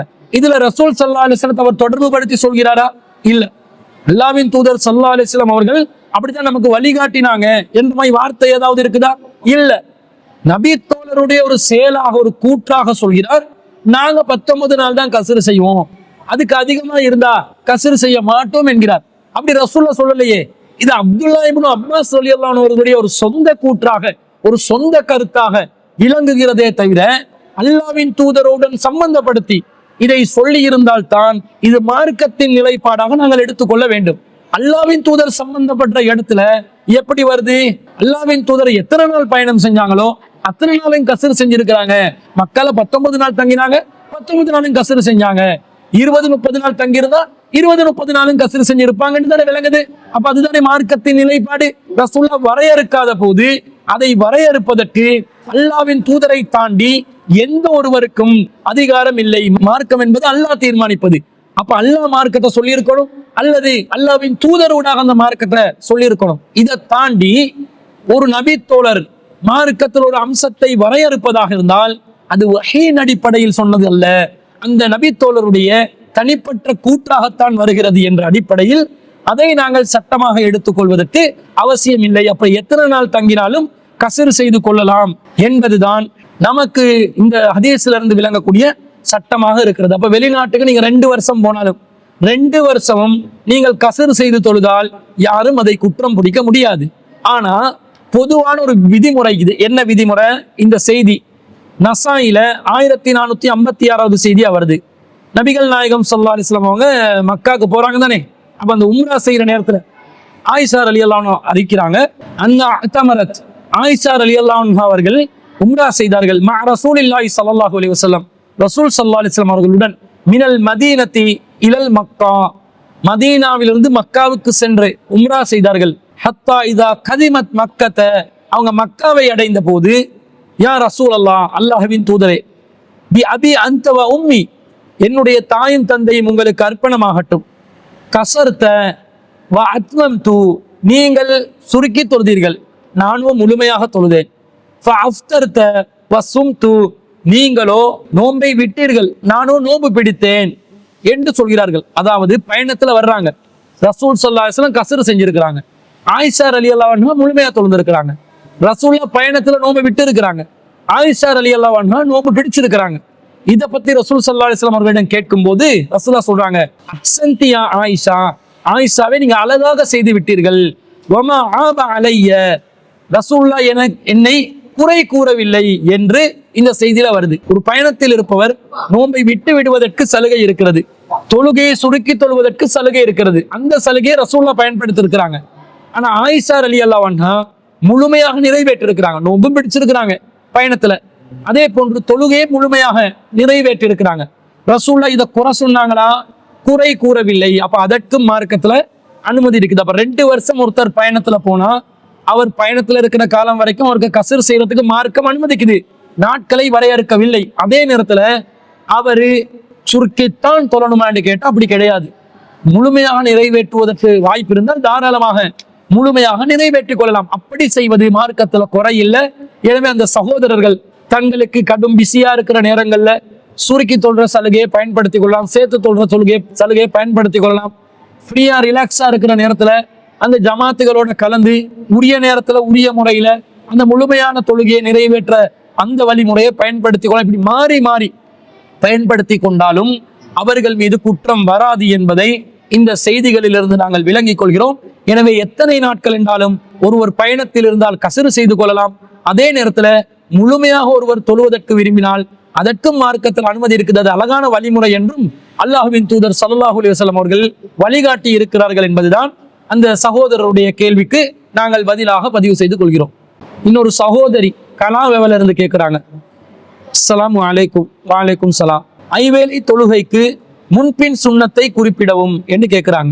அதாவது இந்த சகோதரி என்ன கேட்கிறாங்கன்னா, முன்பின் சுண்ணத்துகள் ஒவ்வொரு தொழுகையில முன்பின் சுண்ணத்துகள் இருக்குதே, ஐவேளை தொழுகையில முன்பின் சுண்ணத்துகள் இருக்கிறதே, அது எத்தனை ரக்காத்துகள் எப்படி தொழணும் என்று கேட்கிறாங்க. அப்போ ஒவ்வொரு தொழுகைக்குரிய அந்த செய்திகள் எப்படி வருதுன்றதை நாங்கள் பார்ப்போம். ஃபஜ்ர் தொழுகையில நபி ஸல்லல்லாஹு அலைஹி வஸல்லம் அவர்கள் முன் சுண்ணத்தாக 2 ரக்காத்துகள் தொழுதிருக்கிறார்கள் என்று சஹீஹுல் புகாரிலே 1163வது செய்தியில பதிவு செய்யப்பட்டிருக்கிறது. லம் யகுனின் நபியு ஸல்லல்லாஹு அலைஹி வஸல்லம் அலா ஷைஇன் மினன் நவாஃபிலி அஷத்த மின்ஹு தஆஹுதன் அலா ரகாத்தைல் ஃபஜ்ரி. நபி ஸல்லல்லாஹு அலைஹி வஸல்லம் அவர்கள் ஃபஜ்ருடைய முன் சுன்னத் 2க்கு கொடுத்த முக்கியத்துவத்தை போல உபரியான எந்த தொழுகைக்கும் முக்கியத்துவம் கொடுத்ததில்லை என்று ஆயிஷா ரலியல்லாஹு அன்ஹா சொல்றாங்க. அப்ப ஃபஜ்ர் தொழுகைக்கு முன் 2 ரக்காத்துகள் சுன்னத்து தொழலாம் என்பதை நாங்கள் விளங்கிக் கொள்கிறோம். அதே நேரத்துல ஃபஜ்ர் தொழுகைக்கு பின்னால் சுன்னத் தொழுகை இருக்குதான்னு கேட்டா பின்னாடி எந்த சுன்னத் தொழுகையும் இல்லை. சஹீஹுல் புகாரில 581வது செய்தி உமர் ரலியல்லாஹு அன்ஹு அவங்க அறிவிக்கிறாங்க, அண்ணன் நபி ஸல்லல்லாஹு அலைஹி வஸல்லம் நஹா அனிஸ் ஸலாத்தி பஅத சுப்ஹி. ரசூலுல்லாஹ் சுபஹுக்கு பிறகு தொழுவதை தடுத்தார்கள். அத்தா தஸ்ருக ஷம்சு, சூரியன் உதிக்கும் வரைக்கும். வ பஅதல் அஸ்ரி, அஸ்ர் தொழுகைக்கு பிறகு. ஹத்தா தஹுருப, சூரியன் மறையும் வரைக்கும் எந்த தொழுகையும் தொழ வேண்டாம் என்று ரசூலுல்லாஹ் தடுத்ததாக செய்தி வருது. அப்ப சுபஹ் தொழுகைக்கு பிறகு சூரியன் உதிக்கும் வரைக்கும் எந்த ஒரு சுன்னத் தொழுகையும் இல்லை என்பதிலிருந்து சுபோக்கு பின் சுன்னத் இல்லைன்னு விளங்குது. சுபோக்கு அப்ப முன்னாடி 2 ரக்காத் சுன்னத் இருக்குது, பின்னாடி சுன்னத் ரக்காத்துகள் இல்லை. லுஹருக்கு எப்படி வருதுண்டா, சஹீஹுல் புகாரில 937வது செய்தியில வந்து கான யுஸல்லி கப்ல லுஹ்ரி ரக்அத்தைனி. ரசூலுல்லாஹ் லுஹருக்கு முன்னாடி 2 ரக்காத்துகள் தொழக்கூடியவர்களாக இருந்தார்கள். வ பஅதஹா ரக்அத்தைனி, லுஹருக்கு பின்னாடி 2 ரக்காத்துகள் தொழக்கூடியவர்களாக இருந்தார்கள் என்று இந்த செய்தியில வருது. அப்ப லுஹருக்கு முன்னாடி 2 ரக்காத்துகளும் லுஹருக்கு பின்னாடி 2 ரக்காத்துகளும் தொழலாம். அதே போன்று சஹீஹுல் புகாரிலே 1182வது செய்தியில அண்ணன் நபிய ஸல்லல்லாஹு அலைஹி வஸல்லம் கான லா யதஉ அர்பஹன் கப்ல லுஹ்ரி. ரசூலுல்லாஹ் லுஹருக்கு முன்பதாக 4 ரக்காத்துகளை ஒருபோதும் விட்டதில்லை. வ ரக்அத்தைனி கப்லல் கதாத்தி, சுபவுக்கு முன்பதாக 2 ரக்காத்துகளையும் விட்டதில்லை என்ற ஒரு செய்தி வருது. அப்ப லுஹருக்கு முன்னாடி 4 ரக்காத்துகள் கூட சுன்னத் தொழுகைகள் தொழலாம் என்பது இந்த செய்தியிலிருந்து விளங்குது. அதாவது லுஹருக்கு முன்னாடி 2 ரக்காத் சுன்னத் தொழலாம் அல்லது 4 ரக்காத் சுன்னத் தொழலாம். லுஹருக்கு பின்னாடி 2 ரக்காத்துகள் சுன்னத் தொழுது கொள்ளலாம் என்று இந்த செய்திகள்ல இருந்து விளங்குது. அசருடைய சுன்னத்தை பொறுத்தளவுல நபி ஸல்லல்லாஹு அலைஹி வஸல்லம் அவர்கள் அசருக்கு முன்னாடி 4 ரக்காத்துகள் சுன்னத் தொழுது இருக்கிறாங்க என்று வருது. திருமிதியில 394வது செய்தியில வருது, கானன் நபி ஸல்லல்லாஹு அலைஹி வஸல்லம் யுஸல்லி. ரசூலுல்லாஹ் தொழக்கூடியவர்களாக இருந்தார்கள். கப்லல் அஸ்ரி, அஸ்ர் தொழுகைக்கு முன்பதாக அர்பஅ ரக்அத்தின், 4 ரக்காத்துகள் தொழக்கூடியவர்களாக இருந்தார்கள். யஃப்ஸிலு பைனஹுன்ன பித்தஸ்லீம், ரசூலுல்லாஹ் அந்த 4 ரக்காத்துகளுக்கு இடையில் சலாம் சொல்லிக் கொள்வார்கள். அலல் மலாயிகத்தில் முக்கர்ரபீன், நெருக்கமான வானவர்களுக்கு சலாம் சொல்லிக் கொள்வதன் மூலமாக 4 ரக்காத்துகளுக்கு இடையில் 2ஆக பிரித்துக் கொள்வார்கள் என்று இந்த செய்தியில வருது.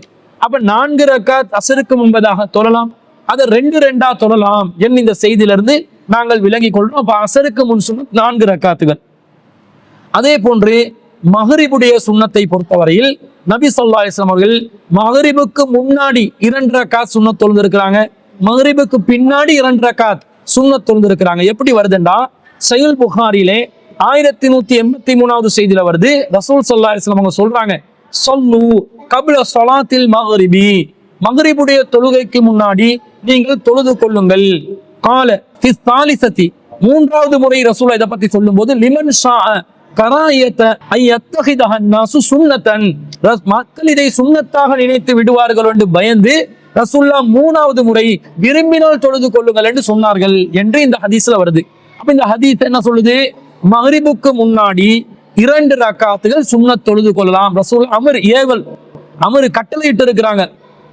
அதே நேரத்துல அது வலியுறுத்தப்பட்டதாக இல்லை, விரும்பினா தொழுதுக்கோங்க என்ற மாதிரி சொல்லி இருக்கிறத பாக்குறோம். அதே போன்று ரசூல் ஸல்லல்லாஹு அலைஹி வஸல்லம் அவர்கள் மஹ்ரிபுக்கு முன்னாடி 2 ரக்காத் தொழ சொல்லி அபூதாவுதுல 1089வது செய்தியிலே ஒரு செய்தி பதிவு செய்யப்பட்டிருக்குது, ஸல்லு கப்லல் மஹ்ரிபி ரக்அத்தைன், மஹ்ரிபுக்கு முன்னாடி 2 ரக்காத் தொழுது கொள்ளுங்கள் என்று சொல்றாங்க. இந்த செய்தி அபூ தாவூதுல வருது. சஹீஹுல் புகாரில 937வது செய்தியில வருது, வபஅதல் மக்ரிபி ரக்அத்தைனி ஃபீ பைத்திஹி, ரசூலுல்லாஹ் மக்ரிபுக்கு பின்னாடி தன்னுடைய வீட்டுக்கு சென்று 2 ரக்காத் சுன்னத் தொழுவார்கள் என்று வருகிறது. அப்ப மக்ரிபுக்கு முன்னாடி 2 ரக்காத் தொழலாம், மக்ரிபுக்கு பின்னாடியும் 2 ரக்காத் சுன்னத் தொழலாம் என்பதை விளங்கிக் கொள்கிறோம். அதே நேரத்தில் இஷாவுடைய சுன்னத்தை பொறுத்த அளவுல இதே சஹீஹுல் புகாரில 624வது செய்தியில வருது, பைன குல்லி அதானைனி ஸலாத்துன், ஒவ்வொரு 2 அதான்களுக்கு மத்தியிலும் ஒரு தொழுகை இருக்கிறது. ஸலாத்தன் லிமன் ஸாஅ, ஆனா 3வது முறை இதை பத்தி சொல்லும் போது விரும்பினவங்க தொழுதுக்கோங்க என்று ரசூலுல்லாஹ் சொன்னதா வருது. ஒவ்வொரு 2 அதான்களுக்கு இடையிலும் என்றா அதானுக்கும் இக்காமத்துக்கும் இடையில் என்று அர்த்தம். இக்காமத்துக்கும் அதான் என்றுவாங்க. அதானுக்கும் இக்காமத்துக்கும் இடையில் ஒவ்வொரு தொழுகையிலும் ஒரு தொழுகை உண்டு. அப்ப 2 ரக்காத் தொழுது கொள்ளலாம் என்பதை விளங்கிக் கொள்ளணும். இப்ப இஷாக்கு ரசூலுல்லாஹ் முன்னாடி தொழுந்தாங்கன்னு நேரடி ஹதீஸ்கள் எதுவும் காண கிடைக்கவில்லை. ஆனா இந்த செய்தியிலிருந்து பொதுவாக ஒவ்வொரு இக்காமத்துக்கும் ஒவ்வொரு பாங்குக்கும் இக்காமத்துக்கும் இடையில் 2 ரக்காத் இருப்பதாக ரசூலுல்லாஹ் சொல்வதனால இஷாக்கு முன் சுன்னத்தாக 2 ரக்காத்தை தொழுது கொள்ளலாம் என்பதை விளங்கிக் கொள்கிறோம். அதே நேரத்துல சஹீஹுல் புகாரில 937வது செய்தியில வபஅதல் இஷாஇ ரக்அத்தைனி, ரசூலுல்லாஹ் இஷாவுக்கு பிறகு 2 ரக்காத்துகள் தொழுவார்கள் என்ற செய்தி வந்திருக்கிறது. எனவே இஷாக்கு பின்னாடியும் 2 ரக்காத் தொழலாம். அப்ப மொத்தமாக சுபவுல முன் சுன்னத் 2 ரக்காத், லுஹர்ல முன் சுன்னத் 4 ரக்காத்துகள், பின் சுன்னத் 2 ரக்காத்துகள், அசர்ல முன் சுன்னத் 4 ரக்காத்துகள், மஹ்ரிப்ல விரும்பினால் முன் சுன்னத் 2 ரக்காத்துகள், அது வலியுறுத்தப்படவில்லை. அதே போன்று பின் சுன்னத் 2 ரக்காத்துகள், இஷால முன் சுன்னத் 2 ரக்காத்துகள், பின் சுன்னத் 2 ரக்காத்துகள் என்ற அடிப்படையில் ஒவ்வொரு நாளிலும் ஃபர்லான தொழுகைக்கு முன்பதாகவும் பின்பதாகவும் தொழுது கொள்ளலாம் என்று நாங்கள் விளங்கிக் கொள்கிறோம். இது வலியுறுத்தப்பட்ட ஒரு அமலாக இருக்கிறது. எந்த அடிப்படையில் இது வலியுறுத்தப்படுதுன்னா, ஒரு செய்தி சஹீஹ் முஸ்லிம்ல 1198வது செய்தியாக பதிவு செய்யப்படுகிறது. ரசூல் ஸல்லல்லாஹு அலைஹி வஸல்லம் அவர்கள் சொன்னதாக உம்மு ஹபீபா ரலியல்லாஹு அன்ஹா அவர்கள் அறிவிக்கிறாங்க, மன் ஸல்லஸ்னதை அஸ்ரத ரகாத்தன் ஃபீ யௌமின் வ லைலத்தின், யார் ஒருவர் இரவிலும் பகலிலும் 12 ரக்காத்துகள் தொழுவார்களோ புனிய லஹு பிஹின்ன பைத்தும் ஃபில் ஜன்னா, அவர்களுக்கு இறைவன் சொர்க்கத்திலே ஒரு வீடை கட்டுகிறான் என்று ஒரு செய்தி வருகிறது. அப்போ ஒவ்வொரு நாளும் இரவிலும் பகலும் என்றா மக்ரிப் தொழுகை, இஷா தொழுகை, சுபஹ் தொழுகை இரவுல வருது, பகல்ல லுஹர் தொழுகை, அசர் தொழுகை வருது. அப்போ ஒவ்வொரு நாளிலும் 24 மணித்தியாலத்துக்குள்ள ஒவ்வொரு நாளிலும் 12 ரக்காத்துகள் சுன்னத் தொழுதால் சொர்க்கத்திலே ஒரு வீடு கட்டப்படும் என்று ஒரு சிறப்பு சொல்லப்பட்டிருக்கிறது.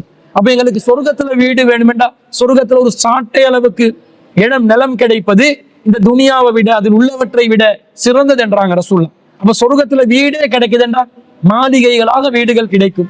அந்த வீடுகளை அடைந்து கொள்வதற்காக ஒவ்வொரு நாளும் 12 ரக்காத்துகள் சுன்னத்தை தொழுங்க என்று ரசூல் ஸல்லல்லாஹு அலைஹி வஸல்லம் சொன்னதாக இந்த செய்தியில வருது. அந்த 12 ரக்காத் என்ன என்பதை நாங்கள் விளங்கி கொண்டால் இந்த செய்தியை நாங்கள் சரியான முறையில் கடைபிடித்து அந்த சொர்க்கத்தின் வீடை அடைந்து கொள்ளலாம் என்பதை நாங்கள் விளங்கிக் கொள்ளலாம். எப்படி வருதுன்னு சொன்னா, அதாவது இந்த 12 ரக்காத் எது எது என்பதை பற்றி குறிப்பிடுகின்ற செய்திகள் நிறைய வருது. ஆனா அந்த எல்லா செய்திகளும் பலவீனமான நிலையில் இருப்பதனால அந்த செய்திகளை வைத்து 12 ரக்காத் எதுன்றது முடிவெடுக்கலாம். ஆனா ரசூலுல்லாஹ் பொதுவாக ஒவ்வொரு நாளிலும் 12 ரக்காத் சுன்னத் தொழுது வந்திருக்கிறாங்க. அது என்னன்றதை நாங்க விளங்கி கொண்டோம்டா, ரசூலுல்லாஹ் அந்த சொர்க்கத்துல வீடு கட்டப்பட்ட அந்த 12 தான் கண்டிப்பா தொழுது இருப்பாங்க என்ற அடிப்படையில் நாங்களும் இந்த தொழுகைகளை தொழுது கொள்ளலாம்.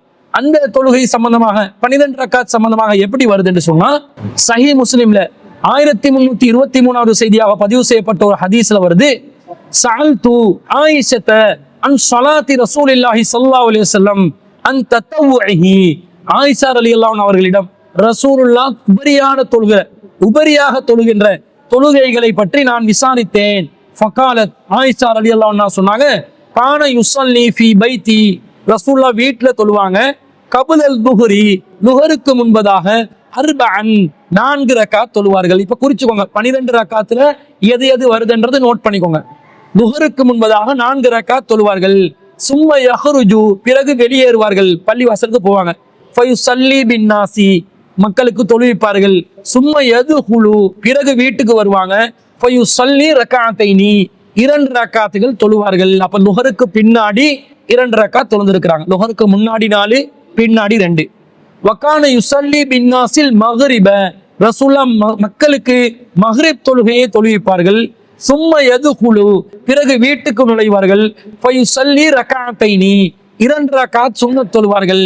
அப்ப மக்ரிபுக்கு பின்னாடி 2 ரக்காத் ரசூலுல்லாஹ் வளமையாக தொழுது இருக்கிறார்கள். ஃபயுஸல்லி பின்னாஸில் இஸா, ரசூலுல்லாஹ் மக்களுக்கு ஈசா தொழுவிப்பார்கள். வயதுகுலு பைத்தி, பிறகு வீட்டுக்கு வருவாங்க. ஃபயுஸல்லி ரக்அத்தைனி, 2 ரக்காத் தொழுவாங்க. ரசூலுல்லாஹ் இசாக்கு பின்னாடி 2 ரக்காத் சுன்னத்தை வளமையாக தொழுதிருக்கிறார்கள். பிறகு ரசூல் ஸல்லல்லாஹு அலைஹி வஸல்லம் வித்ர் தொழுகை, இரவு தொழுகை 9 ரக்காத் தொழுவது சம்பந்தமாக ஆயிஷா ரலியல்லாஹு அன்ஹா அவங்க அறிவிக்கிறாங்க. வகான யுஸல்லி மினல் லைலி 9 ரக்காத்தின் ஃபீஹின்னல் வித்ரு, ரசூலுல்லாஹ் 9 ரக்காத் தொழுவாங்க, அதுல வித்ரும் இருக்கும். வகான யுஸல்லி லைலன் தவீலன் காயிமன் வ லைலன் தவீலன் காயிதன், சில இரவுகள்ல நீண்டதாக நின்று கொண்டு தொழுவார்கள், சில இரவுகள்ல நீண்டதாக உட்கார்ந்து கொண்டு தொழுவார்கள். வகான இதா கராஹ வஹுவ காயிமுன், ரசூலுல்லாஹ் நின்று கொண்டிருந்துதான் ஓதுவார்கள். ரகா வஸஜத வஹுவ காயிமுன், ருக்கு சஜதா செய்யும் போது நின்று கொண்டுதான் செய்வார்கள். வைதா கர காயிதன், ரசூல் ஸல்லல்லாஹு அலைஹி வஸல்லம் அவங்க உட்கார்ந்து கொண்டு ஓதினார்கள் என்றா ரகா வஸஜத வஹுவ காயிதுன், உட்கார்ந்த நிலையிலேயே சுஜூத் செய்வார்கள், ருக்கு செய்வார்கள். வகான இதா தலஅல் ஃபஜ்ரு, ரசூலுல்லாஹ் ஃபஜ்ரை அடைந்தால் ஸல்லா ரக்அத்தைனி, 2 ரக்காத் தொழுவார்கள் என்று வருகிறது. அப்ப ரசூலுல்லாஹ் சுபுக்கு முன் சுன்னத் 2 ரக்காத், லுஹருக்கு முன் சுன்னத் 4 ரக்காத், லுஹருக்கு பின் சுன்னத் 2 ரக்காத், மக்ரிபுக்கு பின் சுன்னத் 2 ரக்காத், இஷாக்கு பின் சுன்னத் 2 ரக்காத் என்ற வீதத்தில் 12 ரக்காத்துகள் ஒவ்வொரு நாளும் தொழுதிருக்கிறார்கள் என்பதை வைத்து இந்த 12 ரக்காத்தை யார் ஒவ்வொரு நாளும் தொழுவார்களோ அவர்கள் சொர்க்கத்திலே ஒரு வீட்டை அடைந்து கொள்வார்கள் என்று இஸ்லாமிய மார்க்கம் வழிகாட்டி இருப்பதை நாங்கள் பார்க்கிறோம். எனவே சொர்க்கத்தில் வீடுகளை ஒவ்வொரு நாளும் அடைய விரும்புபவர்கள் முன்பின் சுன்னத்துகளில் இந்த 12ஐ தெரிவு செய்து தொழுது வந்தால், நபிகளார் அந்த 12ஐ தெரிவு செய்து தொழுது வந்திருப்பதனால் நமக்கு கண்டிப்பாக அந்த சொர்க்கத்தின் வீட்டை ஒவ்வொரு நாளும் அடைந்து கொள்ளலாம் என்பதையும் இந்த செய்திகளிலிருந்து நாங்கள் விளங்கிக் கொள்கிறோம். அல்லாஹ் தஆலா நம்முடைய அமல்களை பொரிந்து கொள்ள வேண்டும். பொருந்தி கொண்ட அந்த அமல்கள் நமக்கு சொர்க்கத்திலே மகத்தான வெற்றியை தரக்கூடியதாக ஆக்கிக் கொள்வதற்கு நபிகளாருடைய வழிமுறையை நாங்கள் கடைபிடித்து அவற்றை நிறைவேற்றினால் நிச்சயமாக நாங்கள் மறுமையிலே வெற்றி பெறுவோம் என்பதையும் கூறிக்கொண்டு இந்த வாரத்திற்கான நீங்கள் கேட்ட அனைத்து கேள்விகளுக்கும் பதில் அளித்திருக்கிறோம். இன்ஷா அல்லாஹ் தொடர்ந்து இந்த நிகழ்ச்சியை நாங்கள் நடத்தி வருவோம். உங்களுடைய கேள்விகளை திரையில் தென்படக்கூடிய வாட்ஸ்அப் இலக்கத்திற்கு தெளிவாக எழுத்திலே அனுப்பி வையுங்கள்.